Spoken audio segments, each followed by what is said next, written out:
Hi, my name is Matikela. Welcome to my YouTube channel. So today I want us to talk about the digital evidence chaos in the Senzo Meyiwa trial. Because wow, guys, it's getting too much at this point.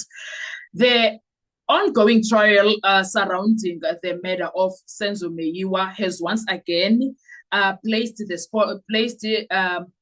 spotlight on the reliability of the state's investigation. Okay, because it's very questionable and we are sick and tired of it, but Sizotini. Oh, Sizotini, I can just know it is what it is. Okay. But this time, the controversy does not revolve around confessions or witness testimony. Instead, it centers on something far more technical: digital forensic evidence and metadata. That is where we are currently. And all of this, Ubaloyi is doing it because he wanted to prove that Ubongani Danzi actually spoke to Advocate Mchiako, and he failed dismally. 2 weeks straight, he failed dismally. There is nothing that we can do for him. There's no remedy for it. He failed. I don't care who says what and from where. The bottom line is that he failed. He failed, period.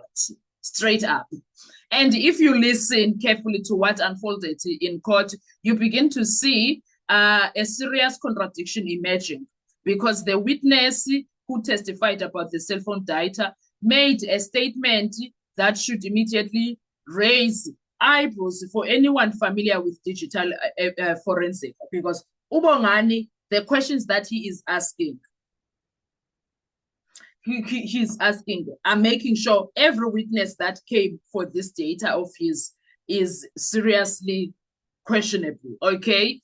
So now the witness that we are referring to was Undlovu. Okay, I forgot what his name was, but Mr. Ndlovu said something that leaves us now like with so many questions, because what do you mean by?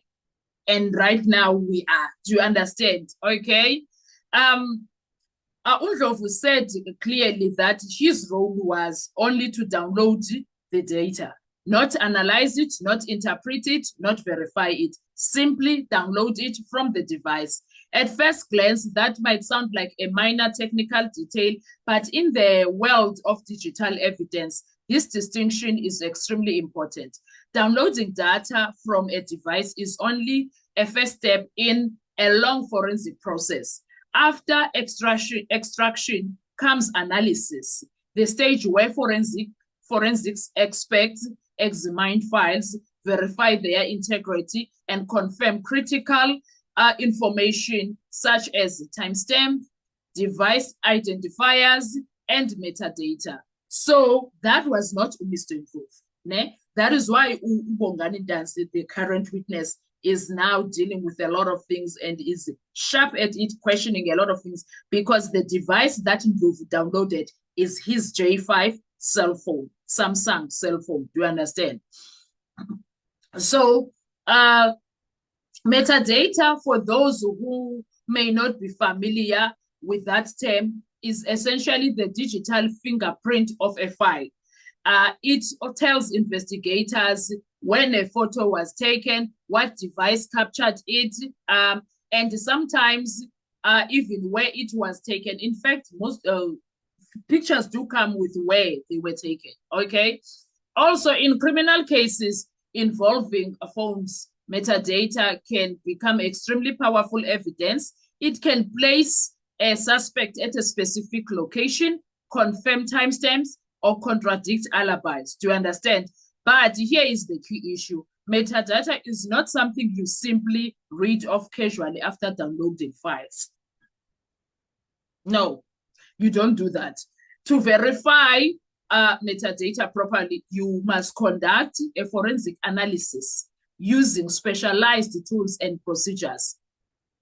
And that analysis must be done by someone qualified to interpret the results, not just anyone. So that is why Ndlovu was the downloader, then Steyn and Gous were analyzers. Do you understand? Which brings us back to the courtroom moment that raised serious concern. If the witness admitted his job was only to download the data, then logically the next question becomes unavoidable. Who performed the analysis? Who verified the metadata? Because those are two different responsibilities. So during cross-examination, questions were raised about whether the number of downloaded photos matched the number of photos on the phone or memory card. That is where Ubongani is, and Ubongani is sharp-minded, remembering everything that was in his phone.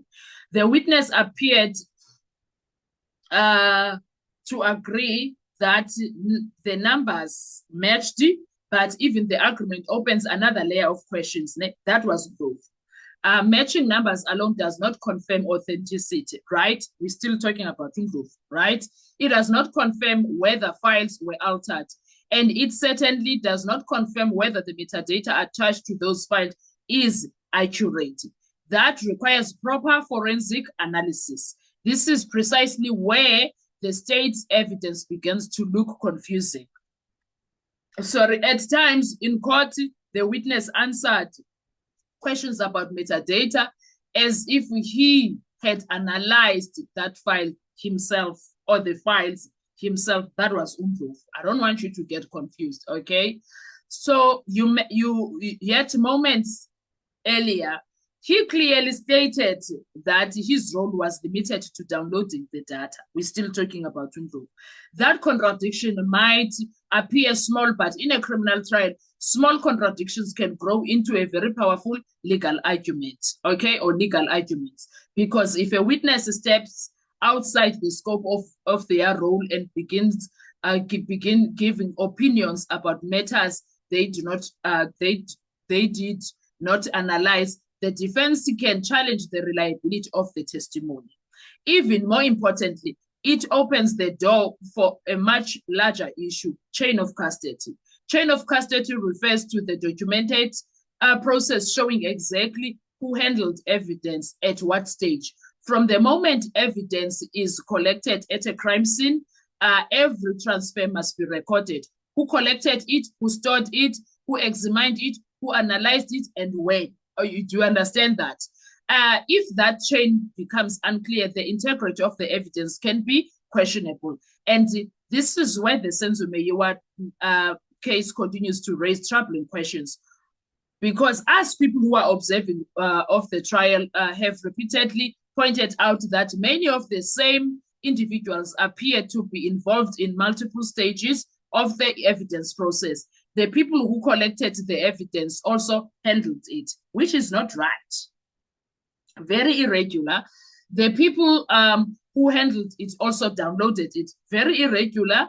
And sometimes those names, those same individuals appear to be interpreting the evidence as well, which is very irregular. In proper forensic procedure, these roles are often separated specifically to prevent contamination or manipulation. Because when the same person becomes the collector, the handler, the analyst, the risk of compromised evidence increases dramatically. So that is why right now we are questioning everything, because there's too many lines that are blurred here when it comes to this case, Senzo Meyiwa. That is why some of us are criticizing, and we are describing the situation in a very blunt, in very blunt terms. Okay, we say that in this case, certain individuals appear to be acting both as players and referees at the same time. They are involved in gathering the evidence, preserving it, and interpreting it, which is not looking good. It's not good at all for any case. And when those boundaries blur, the reliability of evidence can become a major issue. The situation becomes even more concerning when you consider how long this trial has already been running. This case has been under intense scrutiny for years, involving multiple investigators, forensic processes, and legal arguments. Yet, despite all that time, we continue to see moments in court where basic procedural questions remain unanswered. Who downloaded data? Who analyzed it? Who verified the metadata? And who ensured the evidence was preserved properly? Those are not minor details. Those are serious implications, okay? In case involving digital evidence, they are fundamental questions because digital files are incredibly easy to copy, alter, or even manipulate if proper forensic safeguards are not followed. So I don't know why Judge Rata Nobalo act as if the questions that Bongani Dansi is asking regarding his own device are things that are wasting time and whatnot, but they don't look at themselves. Do you understand? That is why in normal courts around the world treat digital evidence with extreme caution. Every step must be documented. Every action must be traceable. And every expert must clearly explain their role. If someone says their role was only downloading data, then their testimony should remain limited to that function, nothing more, nothing less. Once they begin speaking about analysis, verification, or interpretation, they step into a territory that requires expertise and formal forensic examination. This is why the moment is in court requires us to be asking a lot of questions. Do you understand? And it also becomes so significant because it revealed a gap between what the witness said is his role was and what he appeared to be testifying about. That was Ndlovu. Even if the defense did not fully exploit the gap during cross-examination, it could still be extremely important later. During final arguments, defense lawyers often return to small inconsistencies like this and build them into a larger narrative. They might argue that digital evidence lacks proper verification, which is true. They might argue that the witness exceeded the scope of his expertise, which is true, which is Ndlovu, guys. Or they might argue that the chain of custody surrounding the phone data is incomplete, also true, okay? Any of those arguments could introduce reasonable doubt, which is exactly what we are looking for, because everything in this case is full of heavy reasonable doubt, okay? And in criminal law, reasonable doubt is everything, because the state does not merely need to suggest that something happened. The state must prove its case beyond reasonable doubt. That burden is very high. And when evidence appears confusing or inconsistently presented, that burden becomes even harder to meet. There is another point that as observers of the trial have raised as well. We have noticed that problems in this case did not begin in the courtroom. They began at the very start of the investigation back in 2014, okay? From the original crime scene, handling to the handling of physical evidence and digital devices, questions and about procedure and during that time when things were happening. Exactly that night Senzo died. And the procedure have followed this case for years because everything is just questionable. And now those same questions seem to be resurfacing again inside the courtroom. Some of us who are criticizing have even described the situation in dramatic terms. We say the courtroom has become a second crime scene, a place where investigative errors are slowly being exposed as the evidence is tested under cross-examination. Whether the court ultimately agrees with the view, with that view remains to be seen. But one thing is certain. Trials involving complex digital evidence require precision, clarity, and expertise, and we lack that in this sense of Meda trial. Every role must be clearly identified, every step must be documented, and every witness must stay within their limits of what they actually did. Because once uncertainty enters the chain of evidence, it becomes extremely difficult to remove. The issue raised in this courtroom moment may appear technical, but technical details can decide the outcome of the trial, especially when they involve forensic procedures and digital evidence. And as the trial continues, one question may become increasingly important, not just what the photos show, but whether the state can convincingly prove, sorry, that the digital evidence itself was properly handled, analyzed, and verified. Because in a case as high profile and sensitive as the matter of Senzo Meyiwa, the integrity of evidence is not just important, it is absolutely critical. And that is why this small moment in court could eventually carry far more weight than it first appeared. Sorry.